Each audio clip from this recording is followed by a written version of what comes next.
যেতে হয় এই সামান্য একটা সার্ভিসের জন্য। এটা হয়তো ঢাকায় সচিবালয়ে বসে হয়তো সবাই অনুভব করেন, হয়তো নিশ্চয়ই এদের সঙ্গে দেখা সাক্ষাৎ হয়, কিন্তু বাস্তবে যে পরিমাণ হয়রানি, এবং শুধু হয়রানি না, উৎপাত, দালালের উৎপাত, উপদালালের উৎপাত, বাড়িঘরের উৎপাত, গিয়ে গিয়ে উৎপাত, পুলিশের উৎপাত, নানা ভঙ্গি একটাকে কেন্দ্র করে কত রকমের যে উৎপাত মানুষের জীবনে আসে, এবং তার এমন টাকা এটা ছাড়া তার উপায় নেই, বাঁচার উপায় নেই। যত উৎপাতই হোক তাকে এটা গ্রহণ করে কাজটা করিয়ে দিতে হবে, এবং যেটা কয়েক মিনিটের কাজ সে বহুদিন ধরে এটা ঘুরিয়ে পেঁচিয়ে এটাকে করে। আজকে যেটা আমাদের মনের মধ্যে ছিল যে এটাকে, যেহেতু অনলাইন সার্ভিসের কথা আমরা সবার সঙ্গে বলেছি, কথা বলছি, সবাই উৎসাহ দিচ্ছে, আমি মনে করছি কেন্দ্রীয় ভাবে একটা আনুষ্ঠানিক ভাবে প্রাতিষ্ঠানিক ভাবে এটা করা যাবে না। কারণ ওয়ালটন আবারও মিলিনিয়ার অফারে ওয়ালটন ফ্রিজ কিনে আপনিও হয়ে যেতে পারেন মিলিয়নিয়ার। মিলিনিয়ার ছড়াছড়ি দেশ জুড়ে, এটা শুধু ওয়ালটনই পারে। তো সেই চ্যালেঞ্জের ভিত্তিতে ফয়েজের সঙ্গে আলাপ করলাম, ফয়েজ খুব উৎসাহ দিল যে এটা পারা যায়। আমরা তো অন্তত খুব বিনীত ভাবে দুই এক জায়গায় করি, দেখা যাক, না হলে মানুষ বলবো যে এটা করলো কিছু করলো। তো তারই প্রারম্ভ হবে আজকে, সেটাই জানা। এবং সবার যে উৎসাহ আছে জনে জনে যখন আলাপ করেছি সেটা আমি দেখেছি, আমাদের উৎসাহের কোনো কমতি নেই, কিন্তু কাজটা এগোতে পারছে না। অনেকে শুরু করে দিয়েছে, কিন্তু কাঠামোর অভাবে এটা হয়তো ছড়াচ্ছে না। আমরা চাচ্ছি যে এটা একটা কাঠামোগত রূপ দিই তার, যাতে করে এর মাধ্যমে উদ্যোক্তাদের মারফতে এটা আসুক, এবং সবাইকে মূল বিষয়টা হবে যে মেসেজটা আমরা দেবো, আপনি ঘরে বসে নিজের জায়গায় করবেন, আপনার কিছু অসুবিধা হলে ওই কেন্দ্রে আসেন, আর কেন্দ্রে আসে ওই সাহায্য নেন, তবে পরবর্তীতে আপনি নিজে করতে পারবেন। আপনি না পারলে আপনার ছেলে মেয়ে পারবে, যারা তরুণ তরুণী আছে তারা শিখে যাবে, দু একবারের মধ্যে শিখে যাবে, তাহলে একটা সব অসুবিধা হবে। সেটাই ছিল আমাদের সুযোগ। আমি এখন ফয়েজকে বলবো তারা আজকে কিভাবে আয়োজন করেছে সেটা আমরা শুনবো ফয়েজের কাছে। যখন যাই লোকাল যারা বাংলাদেশি আছে ওখানে, তাদের সঙ্গে বৈঠক করি, কথাবার্তা বলি, তাদের সমস্যার কথা শুনি, এবং তার মধ্যে একটা কমন বিষয় হলো যে পাসপোর্ট রিনিউয়াল।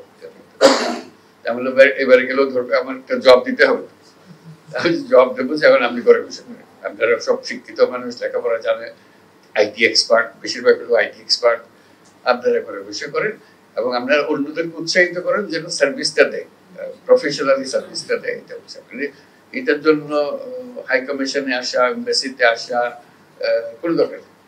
আচ্ছা, এইটা বলার জন্য তখন বললাম যে আমি তো যাবো, কথা বলবো, পারবে কিনা বলবো।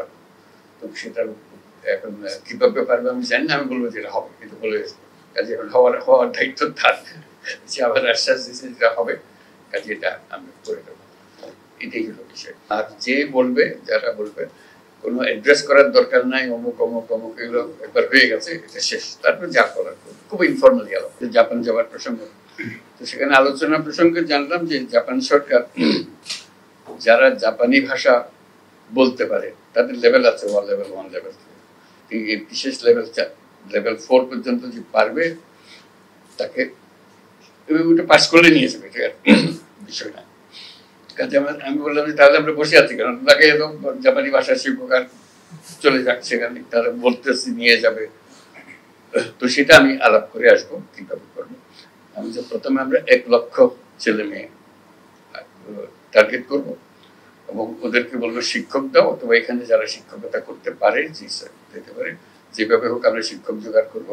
ক্রমে ক্রমে এরকম যেটা শুরু করলাম ওইটাও শুরু হবে, আস্তে আস্তে একটা শুরু হবে। একবার শুরু হলে বলছি রাত থামবে না, যত দিতে পারেন আমরা দিতে থাকবো, আপনাদের সংখ্যা। আমি 1 লক্ষ দিয়ে শুরু করতে চাচ্ছি, 1 লক্ষ টার্গেট করে, 1 লক্ষ তো রাতারাতি হবে না, আমরা শুরু করবো হয়তো 200-500 দিয়ে শুরু করবো, আস্তে আস্তে আরো 1000 হবে, লাখ হবে, ইত্যাদি ইত্যাদি যাবো।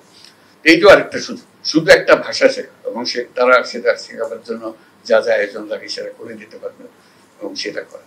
এটা যে কত রকমের সুযোগ আছে, এটা একবার করতে পারলে এই ধরনের কাজ তরুণ উদ্যোক্তাদের নিয়ে আমরা বহুদূর যেতে পারি, সেটা জানিয়ে রাখলাম। সাফল্য কি হবে যাওয়ার পরে কথা হবে তাদের সঙ্গে, ফিরে আসি জানাতে পারবেন। আবেদন জানাচ্ছি, আপনি ঘরে বসেই আপনার ট্যাক্স দেন, আপনি ঘরে বসেই করেন। আমি যদি ঘরে বসেই করি, আমার তো দিয়ে দিছো লাইসেন্স, আমি সব করতে পারতেছি, কাজে আমার একজনকে করে দিতে দোষটা কি? আবার এত কন্ট্রোল কিসের জন্য? কি আমি করতেছি? আমার দিয়ে দিছো, আমি করতেছি। আমার ছোট মেয়ে সে গিয়া পাড়ার সব একটা করে দিয়ে আসে, ও জানে ওর একটু ধরো করে দিতে পারে। সেটা যদি হয় তাহলে ভয়টা, অত ভয় আর নাই। যে আমি তো নাগরিকরা কাছে দিয়ে দিয়েছি, বলছি আপনি ঘরে বসে এটা করেন, এই তোমার যত ভূমি মন্ত্রণালয় যত কিছু আছে সব পেছনে হলো যে আপনি ঘরে বসে করবেন, আমি অনলাইন করে দিয়েছি, আপনি সব এখানে পাবেন। আমরা শুধু এটাকে সিস্টেমেটিক করছি, অনেকে ভয় করতেছে না, বা এখনো সে ভয় থেকে সে বেরিয়ে আসতে পারতেছে না। বের করে আনার জন্য এটা কয়েকদিন পরে দেখবে যে এটাও রিলেভেন্ট হয়ে গেছে।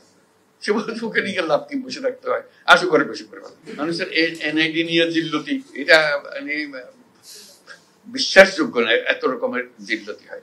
এখন আমরা বলছি যে সব হাসপাতালগুলোকে এম্পাওয়ার করে দাও এবং বাধ্যতামূলক করো, সন্তান জন্ম হলে তোমাকে এনআইডি সবকিছু রেডি করে দিতে হবে, জন্ম সনদ তাকে ওখানে দিয়ে দিতে হবে, সার্টিফিকেট দিয়ে দিতে হবে, অমুক তারিখে এই হাসপাতালে এটা হয়েছে। দায়ী যারা আছে তাদেরকে বলতে হবে যে তোমাকে এই কাজটা করে দিতে হবে, এটা তোমার বাধ্যতামূলক। তা না হলে ওই 60 বছর বয়সে বলে জিজ্ঞেস করে আমার জন্ম তারিখ, বলে আমার তো জন্ম তারিখ কিছু জানি না, তো দাও একটা বসে যেত, কত বয়স কত 60 70 কিছু একটা হবে। মানুষ নিজের নাম জানে না, এদের নিয়ে আমাদের কাজ করতে, নিজের নাম জানে না। আমাদের অভিজ্ঞতা, আমাদের কাজের মধ্যে অভিজ্ঞতা হলো যে আপনার নাম বলেন, হাসি না আমিনার মা, আমিনার মা, তাকে কোনোদিন বলা হয়নি তার নাম কি, অমুকের মেয়ে হয়ে সে জন্মগ্রহণ করেছে, অমুকের ছেলে হয়ে সে জন্মগ্রহণ, অমুকের ছেলে, ওকে অমুকের নাতি, তারপরে হলো অমুকের মা, তারপরে হলো অমুকের শাশুড়ি, ইত্যাদি ইত্যাদি। এইগুলো কাজে নাম তার নাই।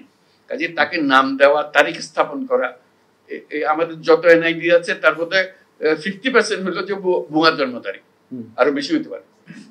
আমার জন্ম তারিখ তো আমাদের জানা নেই কেউ। এইভাবে আমরা হয়েছে।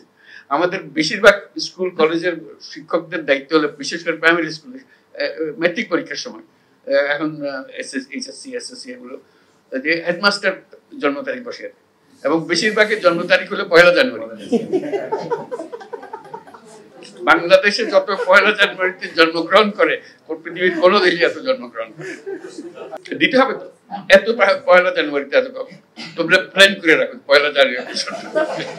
আমি খুব এক্সাইটেড আজকের দিনের জন্য, সবাই মিলে এসেছি আমরা, একটা বড় রকমের কাজ এটা, যাতে করে আমরা জানি যে আমরা যে যাত্রা শুরু করলাম এটা সবার কাছে আমরা পৌঁছে দিতে পারবো। এটা একটা ঢেউ শুরু হবে, যাতে করে সার্ভিসগুলো নিশ্চিত মনে এবং সঠিকভাবে সেই সার্ভিসগুলো পায়, কোন রকমের উৎপাতের মধ্যে দিয়ে তাকে হয়রানির মধ্যে দিয়ে যেতে না হয়। আজকে ফয়েজ বললো যে প্রত্যেক মন্ত্রণালয়কে অনুরোধ করেছে একটা করে অন্তত দেন, একটা করে শুরু হোক। যারা বেশি দিতে চায় মোস্ট ওয়েলকাম, যত বেশি আসে তত ভালো হবে। তো কেউ যদি পরীক্ষা করতে চায় একটা দিয়ে দেখি না আবার কি বিপদে ফেলে আমাদেরকে, সেটা আমাদেরকে নিয়ে টানাটানি করবে, দ্যাটস অলসো ওয়েলকাম।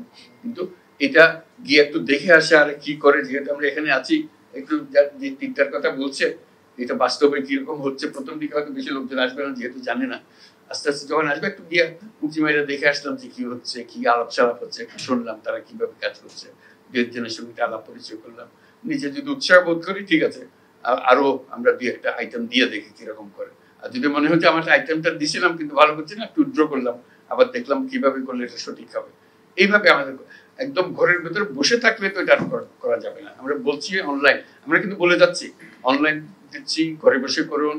এটা ঘরে বসে চাইতে আরো ঘনিষ্ঠ, ঘরে বসে করা তার কোনো নিয়ন্ত্রণ আমি খুঁজেও পাচ্ছি না। এটা অন্তত গিয়ে দেখে আসতে পারতেছি কে কি করছে, কিভাবে হচ্ছে, কয়টা করেছে, কি ধরনের সার্ভিস লোকে পছন্দ করছে। এখন ধরো 10টা-12টা সার্ভিস একসঙ্গে হয়তো হবে, হলে তার মধ্যে কোন সার্ভিসটা সে বেশি চাচ্ছে, 1 নম্বর সার্ভিস কোনটা বেশি চায়, 2 নম্বর সার্ভিস বেশি কি চায়, তাহলে সেটার থেকে আমরা একটা ধারণা পাবো, সেটাও একটা স্ট্যাটিস্টিক্স আমাদেরকে দিতে পারে, এটা উৎসাহিত করবে সবাইকে। কাজে এটা যাতে নিশ্চিত হই আমরা ত্রুটিমুক্ত থাকি, যাতে করে কেউ না বলে যে না এটা চালানো যাবে না, এর দূর অগ্রসর হওয়ার পরে চালানো যাবে না decision not be very welcome decision. কাজে আমাদের নিশ্চিত হতে হবে যেটা করছি সঠিকভাবে করছি, এখানে ভুল করার সম্ভাবনা অতি অতি অতি নগণ্য, এটা অলমোস্ট নীল, এই পর্যায়ে নিয়ে যেতে হবে, তখন বর্ষা আসবে সবার জন্য। আজকের মধ্যে এখানে আমরা সমাপ্ত করি, সবার জন্য একটা হাততালি একসঙ্গে।